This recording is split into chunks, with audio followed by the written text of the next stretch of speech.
बच्चों, पिछले वीडियोस में हमने जाना कि नए नए राष्ट्र के सामने जब हमारा भारत देश आज़ाद हुआ तो क्या क्या चुनौतियों का सामना इसे करने पड़ा। वहाँ हमने जाना भारत के विभाजन और विस्थापन की त्रासदी के बारे में, हमने जाना था देसी रजवाड़ों के विलय की समस्या को भी और राज्यों के पुनर्गठन की चुनौती को भी। इन सब बातों को विस्तार से जानने के बाद अब वक्त हो चला है इस अध्याय की प्रश्नावली की ओर। तो चलिए चलते हैं इस अध्याय की प्रश्नावली की ओर और देखते हैं इस अध्याय के प्रश्नोत्तर। तो बच्चों, पहला क्वेश्चन है, भारत विभाजन के बारे में निम्नलिखित में से कौन सा कथन गलत है। हमें यहाँ कथन दिए हुए हैं, हमें इन कथनों को पढ़ना है और ये पता लगाना है कि कौन सा कथन भारत विभाजन को लेकर गलत है। तो चलिए पढ़ लेते हैं कथन। पहला कथन है, भारत विभाजन द्विराष्ट्र सिद्धांत का परिणाम था। तो ये कथन पूरी तरह सही है कि भारत का जो विभाजन था वो द्विराष्ट्र सिद्धांत का परिणाम था। द्विराष्ट्र सिद्धांत जो कि मुस्लिम लीग ने दिया था और हमने अच्छे से इसको पढ़ा था और जाना था कि इस सिद्धांत के अनुसार ये कहा गया था कि भारत दो कौमों का राष्ट्र है और इसलिए दोनों कौमों के लिए उनके दो अलग अलग राष्ट्र होने चाहिए। तो ये कथन सही है। दूसरा कथन, धर्म के आधार पर दो प्रांतों पंजाब और बंगाल का बंटवारा हुआ।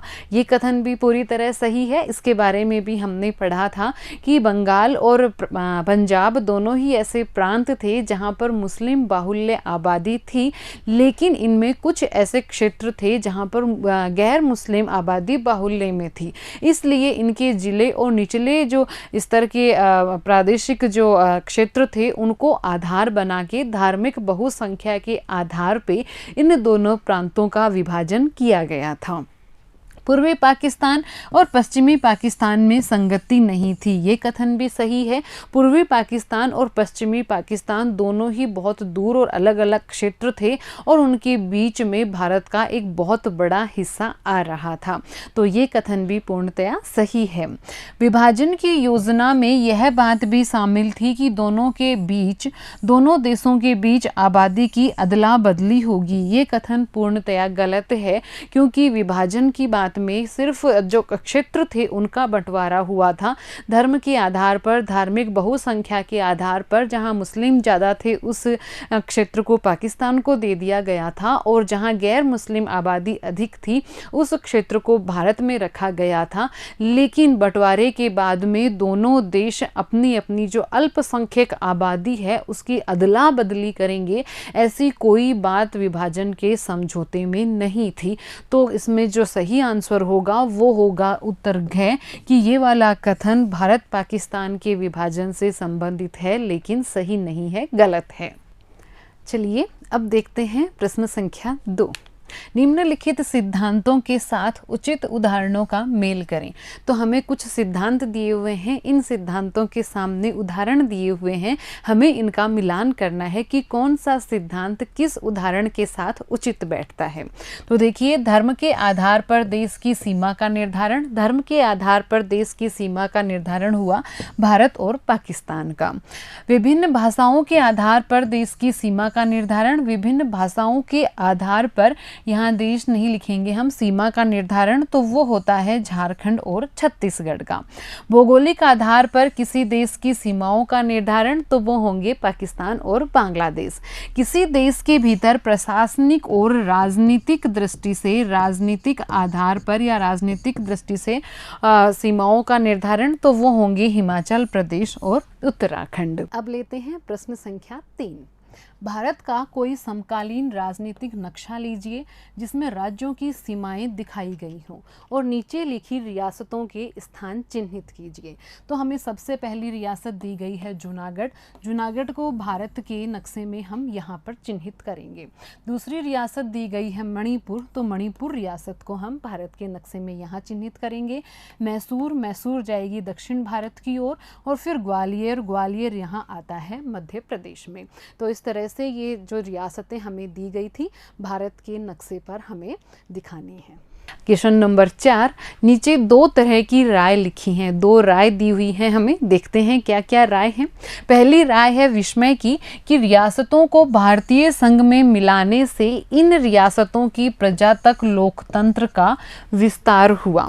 दूसरी रियासत है इंद्रप्रीत की, यह बात मैं दावे के साथ नहीं कह सकता, इसमें बल प्रयोग भी हुआ जबकि लोकतंत्र में आम सहमति से काम लिया जाता है।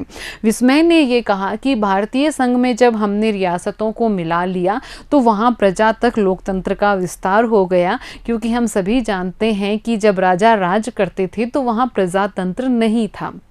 लेकिन इंद्रजीत ये कह रहे हैं, इंद्रप्रीत कि मैं इस दावे को सही नहीं कह रहा हूँ, क्योंकि रियासत हैं उनको और मतलब कि बल प्रयोग से भी रियासतों को शामिल किया गया था भारतीय संघ में और लोकतंत्र में आम सहमति से काम लिया जाता है। तो देसी रियासतों के विलय और ऊपर के मशवरे के आलोक में इस घटनाक्रम के बारे में आपकी क्या राय है? तो देखिए हम क्या राय दे सकते हैं कि रियासतों को भारतीय संघ में मिलाने से निसंदेह लोकतंत्र का विस्तार हुआ। ये बात तो मतलब कि 100% सत्य है कि भारतीय संघ में रियासतों के विलय से लोकतंत्र का विस्तार वहाँ तक हुआ है।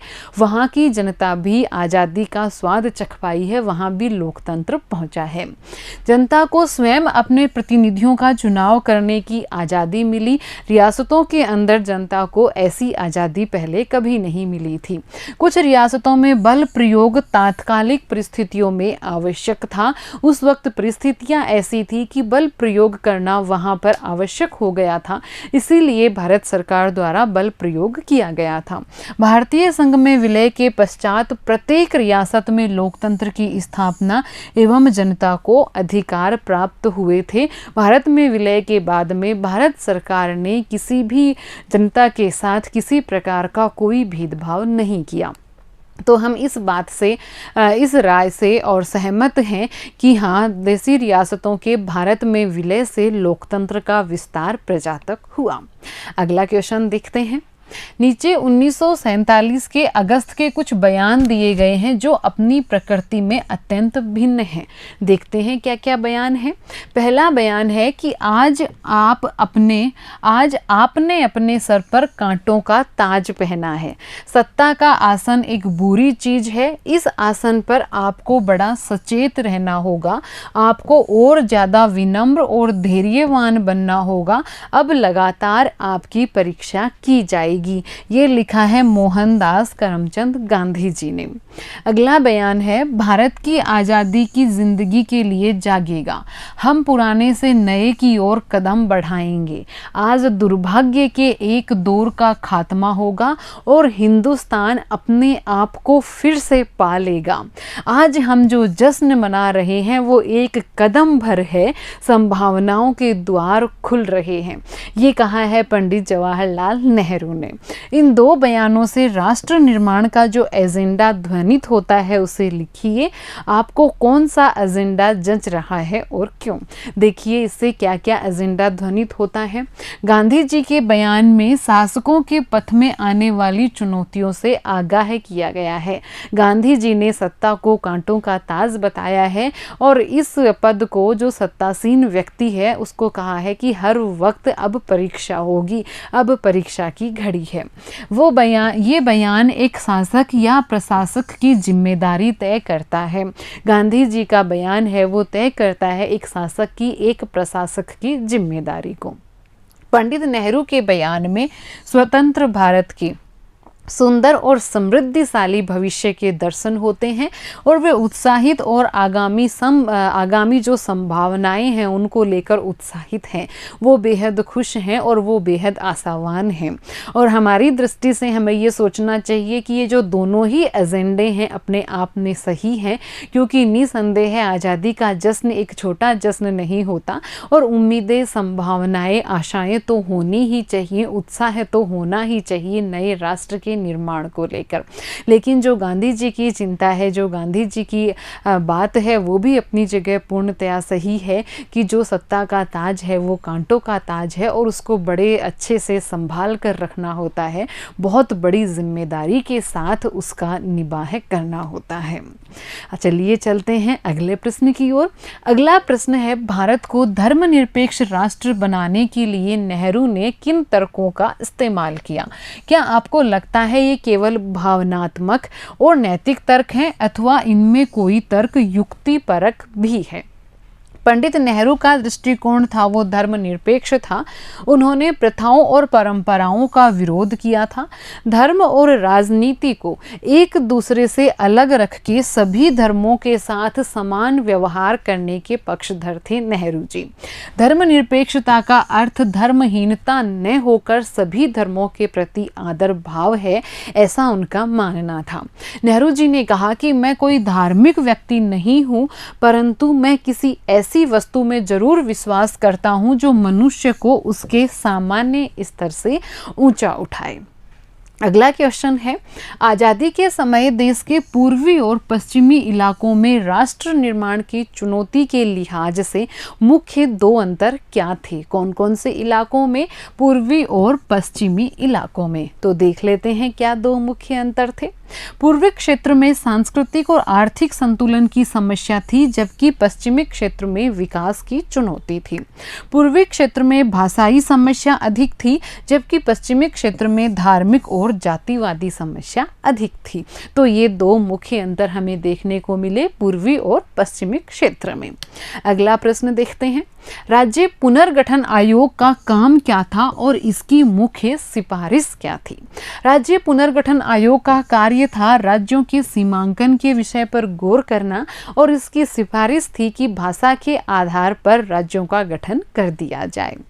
अगला प्रश्न है, कहा जाता है कि राष्ट्र एक व्यापक अर्थ में कल्पित समुदाय होता है और सर्वसामान्य विश्वास, इतिहास, राजनीतिक आकांक्षा और कल्पनाओं से एक सूत्र में बंधा होता है। उन विशेषताओं की पहचान करें जिनके आधार पर भारत एक राष्ट्र है। तो भारत के राष्ट्र की निम्नलिखित विशेषताएं हम बता सकते हैं जो ये बताती हैं कि भारत एक राष्ट्र है। कौन कौन सी हैं वो विशेषताएं? भौगोलिक एकता, सामान्य हित, मातृभूमि, इतिहास, लोक इच्छा और सामान्य राजनीतिक आकांक्षाएं। अगला प्रश्न देखते हैं। अगला प्रश्न क्या है कि नीचे लिखे अवतरण को पढ़िए और इसके आधार पर पूछे गए प्रश्नों के उत्तर दीजिए। तो चलिए पढ़ते हैं अवतरण को। राष्ट्र निर्माण के इतिहास के लिहाज से सिर्फ सोवियत संघ में हुए प्रयोगों की तुलना भारत से की जा सकती है। सोवियत संघ में भी विभिन्न और परस्पर अलग अलग जातीय समूह है, धर्म, भाषाई समुदाय और सामाजिक वर्गों के बीच एकता का भाव कायम करना पड़ा। जिस पैमाने पर यह काम हुआ, चाहे भौगोलिक पैमाने के लिहाज से देखें या जनसंख्या अगत वैविध्य के लिहाज से, वह अपने आप में बहुत व्यापक कहा जाएगा। दोनों ही जगह राज्य को जिस कच्ची सामग्री से राष्ट्र निर्माण की शुरुआत करनी थी वह समान रूप से दुष्कर थी। लोग धर्म के आधार पर बंटे हुए और कर्ज तथा बीमारी से दबे हुए थे। यहाँ लेखक ने भारत और सोवियत संघ के बीच जिन समानताओं का उल्लेख किया है उनकी एक सूची हमें बनानी है और इनमें से प्रत्येक के लिए भारत से एक उदाहरण देना है। दूसरा क्या पूछा है? लेखक ने यहाँ भारत और सोवियत संघ में चली राष्ट्र निर्माण की प्रक्रियाओं के बीच असमानता का उल्लेख नहीं किया है। क्या आप दो असमानता बता सकते हैं? अगर पीछे मुड़कर देखें तो आप क्या पाते हैं? राष्ट्र निर्माण के इन दो प्रयोगों में किसने बेहतर काम किया? तो चलिए देखते हैं इसका आंसर कि सोवियत संघ में भी भारत की तरह है जातीय समूह है, धर्म, भाषाई समुदाय और सामाजिक वर्गों में एकता का भाव पाया जाता है। पहले सवाल में हमसे ये पूछा गया था कि भारत और सोवियत संघ है वो दोनों में क्या समानता है, तो यहाँ हमने समानता बताई है कि जिस तरह सोवियत संघ में धर्म के आधार पर, भाषा के आधार पर, जाति के आधार पर समूह हैं, वैसे ही भारत में भी ये समूह पाए जाते हैं। सोवियत संघ में साम्यवादी आधार पर राष्ट्र का निर्माण हुआ, जबकि भारत में लोकतांत्रिक समाजवादी आधार पर राष्ट्र का निर्माण हुआ। दूसरे क्वेश्चन में हमसे ये पूछा गया था कि दोनों के निर्माण में अंतर क्या है, तो यही सबसे बड़ा अंतर है कि सोवियत संघ में जो राष्ट्र का निर्माण हुआ था उसका आधार था वो साम्यवादी था, जबकि भारत में राष्ट्र निर्माण का आधार था लोकतांत्रिक समाजवादी आधार। अगला, भारत में राष्ट्र निर्माण के प्रयोग हैं वो सफल रहे, जबकि 1991 में सोवियत संघ के विघटन ने उसके निर्माण के प्रयोग पर प्रश्न चिन्ह लगा दिया। तो ये था हमारे अध्याय प्रथम की प्रश्नावली, प्रश्नोत्तर आपको समझ में आए होंगे और अच्छे से अब आपको ये पाठ समझ में भी आ गया होगा और साथ ही साथ याद भी हो गया होगा। अगले वीडियो में हम पढ़ेंगे इसी पुस्तक के अगले अध्याय को। धन्यवाद।